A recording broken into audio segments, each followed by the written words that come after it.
Hello everyone, welcome to my YouTube channel. तो आज मैं आपके लिए एक ऐसी रेसिपी लेकर आई हूँ जो आज से पहले ना तो आपने देखी होगी और ना ही कभी इसे खाया होगा। आज मैं बनाने जा रही हूँ चाउमीन से बहुत ही ज़्यादा टेस्टी चाप। चाउमीन तो आपने कई बार खाई होगी, पर अगर आप एक बार इस तरीके से चाउमीन की जगह चाप बनाएंगे ना, बहुत ही ज़्यादा टेस्टी बनेगी। और बच्चे हो या बड़े, जिसे भी आप ये चाप खिलाएंगे ना, वो बहुत ही ज़्यादा खुश हो जाएंगे। बहुत ही ज़्यादा टेस्टी रेसिपी है, बहुत ही ज़्यादा खाने में ये यमी लगती है। तो चलिए इसे बनाना स्टार्ट करते हैं।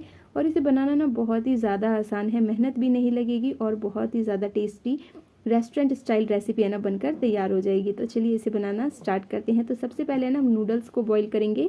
तो यहाँ पर है ना, मैंने एक पैन के अंदर पहले से ही पानी गर्म होने के लिए रख दिया है। जब पानी अच्छी तरह से गर्म हो जाए उसके बाद ही इसके अंदर हम नूडल्स डालेंगे। तो जो चाउमीन के लिए नूडल्स आते हैं ना, मैंने वो वाले नूडल्स लिए हैं और हाफ पैकेट नूडल्स है ना मैंने पानी के अंदर डाल दिया है बॉईल होने के लिए।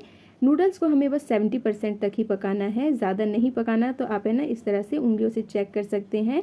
नूडल्स बस हमें 70% तक ही पकाना है। अब मैं इसे है ना एक स्ट्रेनर के अंदर निकाल लूँगी और फिर इसमें हमें ठंडा पानी डाल देना है, ताकि है ना नूडल्स की जो कुकिंग का प्रोसेस है ना वो रुक जाए। और थोड़ी देर तक इसे स्ट्रेनर में ही रहने देना है, ताकि इसके अंदर जो भी एक्स्ट्रा वाटर हो वो भी निकल जाए। अब नूडल्स को मैंने ना एक बाउल के अंदर डाल दिया है और फिर इसके अंदर डाल दिए वेजेस। तो जो भी है ना हम वेजेस चाउमीन में डालते हैं ना, वो इसके अंदर डाल देनी है। तो मैंने बंद गोभी नहीं डाला है, आप बंद गोभी भी डाल सकते हैं। मैंने डाल दिया शिमला मिर्च और प्याज। फिर मैं इसके अंदर मसालों में डालूंगी 1 चम्मच चिली फ्लेक्स, हाफ चम्मच काली मिर्च का पाउडर, नमक, और फिर मैंने 1 चम्मच डाला है चाउमीन मसाला और 1/4 स्पून डाल दिया है अजीनोमोटो। लास्ट में मैं इसके अंदर डालूंगी विनेगर और सोया सॉस। तो 1 चम्मच विनेगर और 1 चम्मच ही मैंने सोया सॉस डाला है। और अब मैं 1 चम्मच डाल दूंगी शेजवान सॉस। शेजवान सॉस की जगह ना आप टमाटो केचप भी डाल सकते हैं। लास्ट में मैं इसके अंदर 2 चम्मच भर के डाल दूंगी कॉर्नफ्लावर। कॉर्नफ्लावर अगर हमें बाद में लगेगा कि और डालना है तो बाद में और कॉर्नफ्लावर हम डाल देंगे। ये सारी चीज़ें डालने के बाद ना इसे अच्छी तरह से मिलाना है। तो अभी है ना थोड़ा सा ना इसमें कॉर्नफ्लावर और डलेगा, तो 1 चम्मच कॉर्नफ्लावर मैंने और डाल दिया है। इसे हमें थोड़ा सा है ना ड्राई बनाना है, इसलिए मैंने ना 1 चम्मच कॉर्नफ्लावर और ऐड किया था। कॉर्नफ्लावर की जगह ना आप मैदे का भी यूज़ कर सकते हैं। अब मैंने यहाँ पर है ना ये वाली स्टिक ले ली है। अब इसमें है ना हमें है ना जो हमने चाउमीन का ये डोसा बनाया ना, इसे अच्छी तरह से चाप के शेप में ना लगा देना है। तो इसे आप है ना बॉल्स की शेप दे सकते हैं, फिंगर्स की शेप दे सकते हैं, यानी जो भी शेप आपको पसंद है ना आप वैसी बना सकते हैं। पर है ना मैंने इसे चाप की शेप में बनाई, इससे ये देखने में बहुत ही ज़्यादा टेस्टी और यूनिक सी रेसिपी लगती है। और जिसे भी आप इस तरह से बना के देंगे ना, सर्व करेंगे, वो यही सोचेगा कि ये आपने घर पे नहीं बनाया, मार्केट से आप लेकर आए हैं। तो सारी स्टिक्स पे मैंने चाउमीन के नूडल्स का डो लगा दिया है और इसे बहुत ही अच्छे से ना चाप की शेप दे दी है। अब इसके लिए मैं एक बैटर बनाऊंगी। तो एक बाउल के अंदर है ना मैं डाल दूंगी मैदा, नमक और है ना साथ ही थोड़ा सा मैं इसके अंदर डाल दूंगी रेड चिली पाउडर। ये सारी चीज़ें डालने के बाद है ना इसे मिलाकर इसका एक पतला सा बैटर बना के तैयार करेंगे। ज़्यादा पतला बैटर भी नहीं रखना हमें, बस रिबन की कंसिस्टेंसी का ना बैटर हमें रखना है। तो ये देखिए इस तरह से ना हमें बैटर बना के तैयार करना है। तो बैटर तो अब मैंने बना लिया है। अब बस मैं एक प्लेट के अंदर लूँगी ब्रेड क्रम्स, और जितनी भी चाप है ना हमें क्या करना है कि चाप लेना है और उसे मैदे के घोल में डालना है। फिर इसमें अच्छी तरह से ब्रेड क्रम्ब की ना कोटिंग सी कर देनी है। तो इस तरह से है ना सारे चाप को है ना हम पहले तैयार कर लेंगे। पहले हम मैदे के घोल में डालेंगे और फिर इसमें ब्रेड क्रम्स लगा देंगे। तो बस ये एक लास्ट प्रोसेस है। इस तरह से बनाकर है ना आप फ्रिज में भी है ना 2 दिन तक है ना इसे स्टोर करके रख सकते हैं, ये ख़राब नहीं होगा। और जब भी मन करे ना तो आप इसे फ्राई करके खा सकते हैं। तो इसे आप किसी है ना एयर टाइट कंटेनर में ना रखें, तभी है ना ये बिल्कुल सही रहेगा। और है ना 2 दिन तक ही रख सकते हैं। और इसे जब मन करे फ्राई करें और खा लें, बहुत ही ज़्यादा टेस्टी लगता है ये खाने में। तो इस तरह से मैंने ना सारे चाप पर है ना मैदे का घोल और ब्रेड क्रम्स लगा दिए हैं। अब हम इसे फ्राई करेंगे। तो चलिए इसे फ्राई करना स्टार्ट करते हैं। तो यहाँ पर है ना मैंने कढ़ाई के अंदर पहले से ही है ना तेल को गर्म होने के लिए रख दिया है। तेल अच्छी तरह से गर्म होना चाहिए। और जब आप इसे फ्राई करें ना तो इसे मीडियम फ्लेम पर फ्राई करना है, ताकि नूडल्स, मसाले, वेजिटेबल सब अच्छी तरह से है ना पक जाएं और बहुत ही अच्छा सा है ना चाउमीन वाला फ्लेवर आए इसके अंदर, और जो खाने में ना बहुत ही ज़्यादा टेस्टी लगेगा। तो मीडियम फ्लेम पर है ना इसे आप इस तरह से क्रिस्पी होने तक फ्राई करें, बहुत ही ज़्यादा टेस्टी बनेगा ये। तो ये देखिए कितना ज़्यादा टेस्टी बन रहा है। तो इसे ना इसी तरह से मैं फ्राई कर लूँगी। मीडियम फ्लेम पर फ्राई करने से ना सारे मसालों का फ्लेवर, नूडल्स सब बहुत ही अच्छी तरह से ना पकेंगे, बहुत ही अच्छा फ्लेवर आएगा। तो ये बहुत ही आसान रेसिपी आज मैं आपके लिए लेकर आई हूँ, जो बहुत ही ज़्यादा टेस्टी है और बच्चों को तो ये ख़ास तौर पे बहुत ही ज़्यादा पसंद आने वाली है। थोड़े से नूडल्स से ना आप बहुत सारे ना इस तरह से चाप बना सकते हैं। तो अब है ना आप बाहर की जगह ना घर पर ही बहुत ही ज़्यादा टेस्टी यूनिक से चाप है ना बना सकते हैं। टेस्टी लग रहे हैं, पर जितने ये देखने में टेस्टी लग रहे हैं ना उससे भी ज़्यादा ये टेस्टी बने हैं। बहुत ही ज़्यादा टेस्टी रेसिपी है ये। अगर आपको ये रेसिपी अच्छी लगी है ना तो आप एक बार इसे ज़रूर ट्राई करें और मुझे कमेंट सेक्शन में ज़रूर बताएं कि आपको ये चाप की रेसिपी कैसी लगी। तो आप इसे धनिया पुदीने की चटनी के साथ सर्व करें, टमाटो केचप के साथ सर्व करें या फिर करें मोमोज़ की चटनी के साथ सर्व। सबके साथ ये बहुत ही ज़्यादा टेस्टी लगती है। तो यहाँ पर मैंने ना टमाटर और पुदीने की चटनी ली है, तो आप भी इसे बनाएं और अपने पसंद की चटनी के साथ एंजॉय करें। शाम की चाय के साथ अगर चटपटा सा नाश्ता मिल जाए तो चाय का टेस्ट ही दुगना हो जाता है। आज मैं आपके साथ सुपर टेस्टी ब्रेड के नाश्ते की रेसिपी शेयर करूंगी, जो बच्चे से लेकर बड़े हर किसी को बहुत ही ज़्यादा पसंद आएगा। तो सबसे पहले है ना आलू का मसाला बनाकर तैयार करेंगे। तो कढ़ाई के अंदर मैंने तेल डाल दिया है और इसके अंदर 1 छोटी चम्मच जीरा, ये साबुत धनिया है जिसे मैंने क्रश करके डाला है, इससे बहुत ही अच्छा टेस्ट आता है। फिर 2 हरी मिर्च को बारीक काट के डाल दिया, 1 चम्मच अदरक का पेस्ट डाल दिया और इसे है ना 10 से 15 सेकंड तक एक बार भून लेंगे। उसके बाद इसके अंदर है ना बॉईल करे हुए आलू ऐड करेंगे। तो यहाँ पर मैंने है ना 5 मीडियम साइज के आलू को बॉईल करके मैश करके डाला है इसके अंदर। और आलू डालने के बाद ना इसे एक बार अच्छी तरह से मिला लेंगे और फिर इसके अंदर है ना हम मसाले ऐड करेंगे। तो एक बार इसे ना अच्छी तरह से मिला लेंगे, नहीं तो ज़ीरा जो है ना वो ज़्यादा ही जल जाएगा। तो इसे ना एक बार इसी तरह से मिला लेना है। अब इसके अंदर मसाले ऐड करेंगे। तो मसालों में मैं यहाँ पर ऐड करूँगी हल्दी पाउडर, थोड़ा सा डालना है हल्दी। फिर इसके अंदर आधी चम्मच मैंने रेड चिली पाउडर डाल दिया है, आधी चम्मच धनिया पाउडर डाल दिया है और आधी छोटी चम्मच ही मैंने इसके अंदर आमचूर पाउडर ऐड किया है। आमचूर पाउडर की जगह ना आप चाट मसाला डाल सकते हैं या फिर है ना थोड़ा सा नींबू का रस भी डाल सकते हैं। फिर इसके अंदर मैंने नमक डाल दिया, थोड़ा सा गरम मसाला पाउडर डाल दिया और ये सारी चीज़ें डालने के बाद ना आलू को अच्छी तरह से भून लेना है 4 से 5 मिनट तक। इस तरह का मसाला आलू का बनाकर है ना आप इससे काफ़ी सारे स्नैक्स बना सकते हैं, अलग अलग तरह का। समोसे की स्टफिंग में भी है ना आप इस वाले मसाले को यूज़ कर सकते हैं। अब मैंने ना इसके अंदर कसूरी मेथी को है ना हाथों से क्रश करके डाल दिया है। आप इसमें फ्रेश धनिया भी डाल सकते हैं। अब इसे ना अच्छी तरह से मिलाकर 1 मिनट तक और भून लेंगे। तो इस तरह का आलू का मसाला बनाकर है ना आप दाल चावल के साथ खा सकते हैं, आलू का पराठा बना सकते हैं, समोसे की स्टफिंग कर सकते हैं। आलू के काफ़ी सारे स्नैक्स इस तरह के मसाले से आप बना सकते हैं। तो ये बनकर तैयार हो गया है। अब मैं इसे एक प्लेट में निकाल के ठंडा होने के लिए रख दूंगी, जब तक हम बेसन का एक बैटर बनाकर तैयार करेंगे। तो यहाँ पर मैंने है ना 2 कप बेसन लिया है। इसके अंदर मैं डाल दूंगी धनिया पाउडर, हल्दी पाउडर, रेड चिली पाउडर, नमक, थोड़ा सा गरम मसाला पाउडर डालूंगी और थोड़ा थोड़ा सा पानी डालकर है ना इसका एक बैटर बनाकर तैयार कर लेंगे। तो बेसन को है ना हमेशा छान कर लेना है। छान कर लेने से ना बेसन में लम्स नहीं बनता। और आजकल बारिश का मौसम है, बरसात का मौसम चल रहा है, तो है ना बेसन में ना कई बार कीड़े भी हो जाते हैं, तो छान कर ज़रूर लें बेसन को। अब इसके अंदर थोड़ा थोड़ा सा पानी डाल के इसका ना बैटर बनाएंगे। बैटर है ना तो हमें ज़्यादा गाढ़ा बनाना है इसका और ना ही ज़्यादा पतला बैटर बनाना है। बैटर की कंसिस्टेंसी ना इस तरह की रिबन की कंसिस्टेंसी का बैटर होना चाहिए। इससे जो हम ब्रेड का स्नैक्स बनाएंगे ना वो बहुत ही अच्छी तरह से बनेगा। अब इसके अंदर मैंने 1 चुटकी बस है ना बेकिंग सोडा डाल दिया है। आप बेकिंग पाउडर भी ऐड कर सकते हैं इसके अंदर और फिर इसे अच्छी तरह से मिला लिया। अब इसे भी मैं साइड में रख दूंगी और यहाँ पर मैंने ब्रेड लिया है और ब्रेड के अंदर है ना इस तरह से टमाटो केचप लगा देना है। इसकी जगह आप हरी चटनी भी लगा सकते हैं, पर बच्चों को ज़्यादा तीखा पसंद नहीं होता, तो बच्चों के लिए ना बहुत ही ज़्यादा परफेक्ट ये रेसिपी है। टमाटो केचप की जगह आप सेजवान सॉस भी लगा सकते हैं और बहुत ही ज़्यादा अच्छा टेस्ट आता है इसका। फिर इसके ऊपर आलू का जो मसाला हमने बनाया ना वो अच्छी तरह से लगा देना है और दूसरा ब्रेड है ना इसके ऊपर रख के इसके बीच से ना इसे इस तरह से कट कर लेना है, यानी इसके 2 पीस कट कर लेने हैं। तो एक और मैं आपको बना के दिखाती हूँ इसे कैसे बनाना है। तो एक ब्रेड की साइड पे ना अच्छी तरह से टमाटो सॉस लगा देना है और आलू का जो मसाला है ना वो अच्छी तरह से ब्रेड पे लगा देंगे। फिर दूसरा ब्रेड इसके ऊपर रख देंगे और इसे बीच में से कट कर लेंगे। अगर आप छोटे मोटे फंक्शन के लिए बना रहे हैं, बर्थडे पार्टी के लिए, किटी पार्टी के लिए इसे बना रहे हैं ना, तो इस तरह से बनाकर आप फ्रिज में रख दें और जब है ना आपको फ्राई करना हो ना तो बस बेसन में इसे डिप करें और इसे फ्राई कर ले। तो ये देखिए सारे मैंने बनाकर तैयार कर लिए हैं। अब मैं बेसन के अंदर है ना इसे डालकर इस पे अच्छी तरह से बेसन की लेयर लगा दूंगी। आप इसे हाथों से भी कर सकते हैं या फिर इस तरह से चम्मच से भी डाल सकते हैं। तो यहाँ पर तेल मैंने पहले से ही गर्म होने के लिए रख दिया था। तेल है ना अच्छा गर्म होना चाहिए, उसके बाद ही इसके अंदर डाले और फिर मीडियम फ्लेम पर है ना इसे सुनहरा कलर आने तक फ्राई करना है। बहुत ही ज़्यादा टेस्टी ये ब्रेड का नाश्ता बनकर तैयार हो जाएगा। ब्रेड पकोड़े की तरह ये खाने में बहुत ही ज़्यादा टेस्टी लगता है। तो आप इससे ब्रेड पकोड़े भी बना सकते हैं। शेप बस चेंज करनी है, ब्रेड पकोड़ा बनके तैयार हो जाएगा। तो ये देखिए कितनी अच्छी तरह से ये फ्राई हो गया। तो इसे बस इसी तरह से ना उलट पुलट करके अच्छी तरह से फ्राई कर लेना है। अब मैं इसे निकाल दूंगी कढ़ाई में से, और जो बाकी का जो बचा हुआ है ना उसे भी फ्राई कर लेंगे इसी तरह से। तो बेसन को अच्छी तरह से ना बस ब्रेड पे लगा देना है और इसे मीडियम फ्लेम पर है ना सुनहरा कलर आने तक फ्राई करना है। तो बस इसी तरह से बना कर रहना आप ये टेस्टी सा नाश्ता ट्राई करें। आपको है ना ये रेसिपी बहुत ही ज्यादा पसंद आएगी। अगर आप आलू की स्टफिंग पहले से ही बना के रखेंगे ना तो 5 मिनट में ये बनके तैयार हो जाएगा। बनाने में बिल्कुल भी मेहनत नहीं लगेगी। तो चलिए अब मैं ना एक आपको दिखाती हूँ कि अंदर से कैसा लग रहा है, देखने में कैसा बनके तैयार हुआ है। तो अंदर से जो हमने इसकी स्टफिंग करी है ना, और ये जो बेसन की जो लेयर है, हर चीज़ एक आप देखेंगे ना अलग से ही नज़र आ रही है। कितना ज़्यादा अच्छा ये टेम्पटिंग सा लग रहा है देखने में। और इसका जो टेस्ट है ना वो भी बहुत ही अमेजिंग है। आपको जो भी चटनी पसंद है, या फिर टमाटो केचप, इमली की चटनी, हरी चटनी, जो भी पसंद है ना उसके साथ आप इसे गर्मा गर्म इंजॉय करें।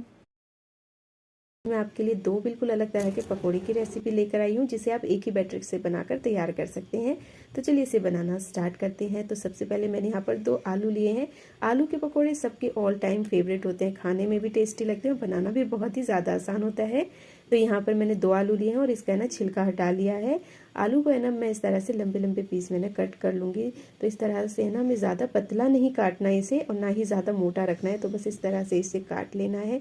बहुत ही आसान है इसे बनाना। खाने में ये इतने ज़्यादा टेस्टी लगते हैं ना कि अगर आप एक बार बनाएंगे ना तो हमेशा इसी तरह से बनाना पसंद करेंगे। तो ये देखिए मैंने किस तरह से आलू को काटा है, ना तो बिल्कुल पतला काटा है ना ही मोटा काटा है। तो बस इसी तरह से ना आलू को काट के तैयार कर लेना है। और उसके बाद है ना इसे अच्छी तरह से वॉश कर लेना है। मैंने यहाँ पर है ना प्याज पहले से ही काट के रखी है। तो यहाँ पर मैंने 4 मीडियम साइज़ की प्याज को है ना इस तरह से काट लिया है, लंबे लंबे पीस में कट कर लिया है। अब यहाँ पर बैटर बनाएंगे। तो मैंने 2 कप बेसन लिया है। बेसन में आप चावल का आटा भी मिक्स कर सकते हैं, पर मैंने यहाँ पर सिंपल बेसन लिया है। फिर मैंने यहाँ पर साबुत धनिया को है ना हल्का सा मैंने इसे क्रश कर लिया है। इसका फाइन पाउडर नहीं बनाना, इसे दरदरा सा रखना है, इससे बहुत ही अच्छा टेस्ट आता है। फिर मैंने थोड़ा सा हल्दी पाउडर डाल दिया है, आधी छोटी चम्मच, 1 छोटी चम्मच डाल दिया धनिया पाउडर, 1 चम्मच डाल दिया रेड चिली पाउडर, थोड़ा सा नमक और थोड़ा सा काला नमक ऐड किया। नमक आप अपने टेस्ट के अकॉर्डिंग डालें। आधी चम्मच डाल दिया है चाट मसाला, इससे बहुत ही चटपटे से पकौड़े बनते हैं। और फिर डाल दिया है कसूरी मेथी। लास्ट में मैंने यहाँ पर अजवाइन ऐड किया है। तो अजवाइन को ना हाथों से अच्छी तरह से क्रश करके डालें, इससे बहुत ही अच्छा टेस्ट आता है। तो 1 छोटी चम्मच मैंने अजवाइन की डाली है। और ये सारी चीज़ें डालने के बाद ना इसे एक बार अच्छी तरह से मिला लेंगे, और थोड़ा थोड़ा सा पानी डालकर है ना इसका बैटर बनाकर तैयार करेंगे। एक साथ है ना सारा पानी नहीं ऐड करना, नहीं तो बेसन में ना लम्स बनने लग जाएगा। और बेसन को है ना छान कर लेना है, इससे है ना जो बैटर बनेगा ना बेसन का बहुत ही ज़्यादा अच्छा बनेगा। तो मैंने यहाँ पर छान कर ही लिया था बेसन। अभी मैंने 1 कप पानी लिया है, जिस कप से बेसन का मेजरमेंट किया ना उसी से 1 कप पानी लिया है। और इसी तरह से थोड़ा थोड़ा सा पानी डालकर ना बैटर बना के तैयार करना है। तो अभी मैंने थोड़ा सा पानी है ना इसमें और ऐड किया है। आप चम्मच से ना इस तरह से चेक कर सकते हैं। पीछे की साइड आप देखेंगे ना बेसन की एक लेयर सी बन रही है। तो बस इतना ही हमें है ना इसका बैटर गाढ़ा रखना है। और ये देखिए 1 कप पानी में ना 1 टेबलस्पून के करीब पानी बच भी गया है बैटर बनाने के लिए। तो अब इसके अंदर मैं ना एक आलू को डिप करूँगी और इसे ना गर्मा गर्म तेल में डालकर फ्राई करेंगे। तो यहाँ पर मैंने तेल पहले से ही गर्म होने के लिए रख दिया था। तो आप चाहे तो हाथों से भी इस तरह से डाल सकते हैं, या फिर है ना आप इस तरह से चम्मच से भी है ना डाल सकते हैं। हाथों से मुझे ज़्यादा आसानी होती है तो मैं तो हाथों से ही डालूंगी, पर अगर आप है ना हाथों को गंदा नहीं करना चाहते तो इस तरह से ना चम्मच से भी डाल सकते हैं। तेल अच्छी तरह से गर्म होना चाहिए। और जब आप इसमें है ना आलू डाल देना तो गैस की फ्लेम मीडियम फ्लेम पर ही रखें। मीडियम फ्लेम पर ही इस पकौड़े को ना अच्छी तरह से इसे सेकें, फ्राई करें। बहुत ही अच्छे पकौड़े बनकर तैयार होंगे, क्रिस्पी से लगेंगे खाने में, और आलू भी अंदर से काफ़ी अच्छी तरह से पक जाएगा। तो इसी तरह से अगर आप आलू के पकौड़े बनाएंगे ना तो बहुत ही ज़्यादा टेस्टी बनकर तैयार होते हैं। तो ये देखिए देखने में ही पता चल रहा होगा कि कितने ज़्यादा टेस्टी बनकर ये तैयार हुए हैं। तो बस इसे ना मीडियम फ्लेम पर इसी तरह से सुनहरा कलर आने तक फ्राई कर लेना है। तो ये वाला बैच है ना बनकर तैयार हो गया है। और ये देखिए कितने ज़्यादा अच्छे पकोड़े बनकर तैयार हुए ना। और 2 आलू से आप काफ़ी सारे पकोड़े बनाकर तैयार कर सकते हैं। तो ये देखिए बहुत ही ज़्यादा टेस्टी क्रिस्पी पकोड़े बनकर तैयार हुए। तो आप इसी तरह से बहुत ही ज़्यादा टेस्टी और आसान पकोड़े बनाकर तैयार कर सकते हैं। टेस्ट इसका बहुत ही ज़्यादा अच्छा आता है। तो अब इसी तरह से मैं है ना दूसरा बैच भी फ्राई कर लूँगी, और मीडियम फ्लेम पर इसे फ्राई करें बहुत ही अच्छी तरह से है ना सुनहरा कलर आने तक। जब आप इसे फ्राई करेंगे ना तो ये बहुत ही टेस्टी बनकर तैयार होगा। अंदर से आलू अच्छी तरह से पकेगा और बेसन का कलर भी बहुत ही अच्छा आएगा। क्रिस्पी पकोड़े बनकर तैयार होंगे। तो ये वाला बैच भी अच्छी तरह से फ्राई हो चुका है और इसे भी मैं निकाल लूंगी। तो आलू के पकोड़े तो बनकर तैयार हो गए। अब बनाएंगे प्याज के पकोड़े। तो मैंने क्या किया, जो बेसन का बैटर बच गया ना, उसी के अंदर ये सारे प्याज जो हमने काट के रखा था ना, इसे ऐड कर दिया। और अगर आपको इसके अंदर थोड़ा नमक मिर्च कम लगे ना, तो थोड़ा सा और ऐड कर सकते हैं। बेसन में ना प्याज को अच्छी तरह से मिला देना है और उसके बाद है ना इसके भी पकोड़े बनाकर तैयार करने हैं। तो इसे भी है ना मीडियम फ्लेम पर ही सेके। प्याज बहुत ही अच्छी तरह से पकेंगे और क्रिस्पी से पकोड़े बनके तैयार होंगे। और प्याज के जो पकोड़े होते हैं ना, वो क्रिस्पी खाने में टेस्टी लगते हैं। तो जब तक प्याज के पकोड़े बनकर तैयार हो रहे हैं, इसके साथ खाने के लिए बहुत ही ज़्यादा टेस्टी चटनी बनाकर तैयार करते हैं। तो मैंने मिक्सर की जार में 7 से 8 कली लहसुन की डाल दी और मोटी वाली जो हरी मिर्च होती है ना, वो 2 डाल दी मैंने काट के। भुना हुआ जीरा डाल दिया, 1 चम्मच रेगुलर नमक और काला नमक ऐड कर दिया और इसे पीस लिया। उसके बाद है ना इसके अंदर मैंने 2 चम्मच दही ऐड किया है और दही डालने के बाद इसे फिर से पीस लेना है। दही डालने के बाद है ना ज़्यादा देर नहीं पीसना, 5 से 10 सेकंड ही मिक्सर को चलाना है, फिर बंद कर देना है। इसके अंदर मैंने 2 चम्मच दही और ऐड किया है और ये देखिए बहुत ही ज़्यादा टेस्टी चटनी बनकर तैयार हो गई। इस तरह से अगर आप चटनी बनाकर पकोड़े के साथ खाएंगे ना, बहुत ही ज़्यादा अच्छा टेस्ट आएगा। बहुत ही ज़्यादा टेस्टी बनकर तैयार होती है चटनी। इस चटनी में ना फ्रेश धनिया पुदीना डाल सकते हैं, जो भी आपके पास अवेलेबल हो ना, वो डाल के इसे बना सकते हैं। तो ये देखिए प्याज के भी पकोड़े कितनी अच्छी तरह से क्रिस्पी हो गए हैं, कलर इनका कितना ज़्यादा अच्छा आया है। तो बस इसी तरह से ना सुनहरा कलर आने तक है ना इसे फ्राई कर लेना है और मीडियम फ्लेम पर फ्राई करने से है ना, आप ये देखिए कितने अच्छे पकोड़े बनकर तैयार होते हैं। जब आप इसे निकालने लगे ना, तो थोड़ी देर के लिए गैस की फ्लेम फुल कर सकते हैं ताकि पकोड़ों में थोड़ा अच्छा कलर आ जाए। यहाँ पर मैंने ना 4 मोटी वाली जो मिर्च आती है ना, उसे ही फ्राई कर लिया है। खाने में बहुत ही ज़्यादा टेस्टी लगते हैं और पकोड़े के साथ तो बहुत ही अच्छा टेस्ट आता है। अगर आपको पसंद है तो आप मिर्च फ्राई करके रखें, नहीं तो इसे स्किप भी कर सकते हैं। बहुत ही आसान तरीके से ये आलू और प्याज के पकोड़े बनाकर तैयार कर सकते हैं। अभी मैं आपको एक पकोड़ा दिखाती हूँ, इसका कितना ज़्यादा ये क्रिस्पी बनकर तैयार हुआ है, ये देखिए। तो इसी तरह से आप है ना आलू के पकोड़े बना सकते हैं। नेक्स्ट अब मैं आपको प्याज के पकोड़े दिखाती हूँ, वो भी इसी तरह से क्रिस्पी बनकर तैयार हुआ है और खाने में तो बहुत ही ज़्यादा टेस्टी बना था। तो ये देखिए, तो इसी तरह से आप भी है ना आलू प्याज के पकोड़े बनाएं। आज आपके लिए लेकर आई हूँ बहुत ही ज़्यादा हेल्थी प्रोटीन चाट की रेसिपी। बहुत ही आसान और बहुत ही ज़्यादा टेस्टी रेसिपी है। तो चलिए स्टार्ट करते हैं प्रोटीन से भरा हुआ चाट बनाना। तो यहाँ पर मैंने लिया है, ये चने लिए हैं, ये 2 कप चने मैंने यहाँ पर लिए हैं। अब मैं इसके अंदर डाल दूँगी पानी। तो हमें इतना पानी डालना है कि जिसमें ये अच्छी तरह से डूब जाए। और पानी डालने के बाद इसे हमें ढक कर रख देना है 6 से 7 घंटे के लिए। 6 से 7 घंटे में ये बहुत ही अच्छी तरह से सॉफ्ट हो जाता है।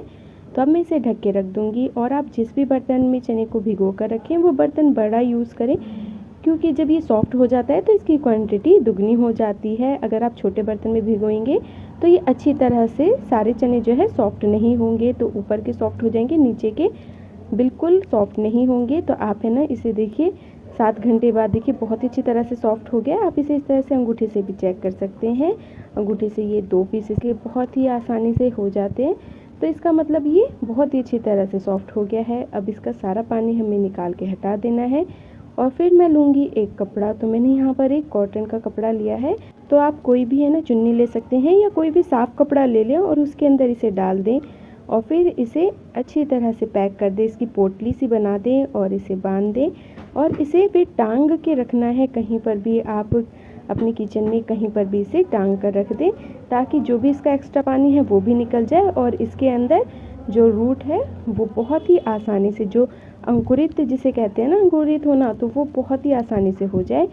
तो अब मैं इसे रख दूँगी 2 दिन के लिए। इसे आपको रखना है। 2 दिन बाद है ना इसके अंदर बहुत ही अच्छी तरह से ये अंकुरित हो जाता है और जिससे जो चाट है ना बहुत ही ज़्यादा हेल्दी बन जाती है। तो ये देखिए कितनी अच्छी तरह से 2 दिन में ये अंकुरित हो गया है। 2 दिन में ये बहुत ही अच्छी तरह से अंकुरित हो जाता है। तो आप चने के साथ मूंग को भी इसी तरह से अंकुरित कर सकते हैं।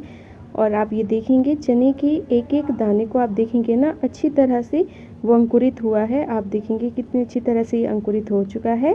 तो अगर अब हम इसका चाट बनाएंगे ना, तो ये बहुत ही ज़्यादा हेल्दी चाट होगा और खाने में ये जितना टेस्टी लगेगा उससे भी ज़्यादा ये बहुत ही ज़्यादा हेल्दी होगा। बहुत ही प्रोटीन से भरा हुआ चाट है। तो चलिए अब इसका चाट बनाते हैं। तो मैंने इसके अंदर डाल दिया है 1 बारीक कटा हुआ प्याज, 1 बारीक कटा हुआ टमाटर और ये मैंने डाल दी है इसके अंदर 1 बारीक कटी हुई हरी मिर्च।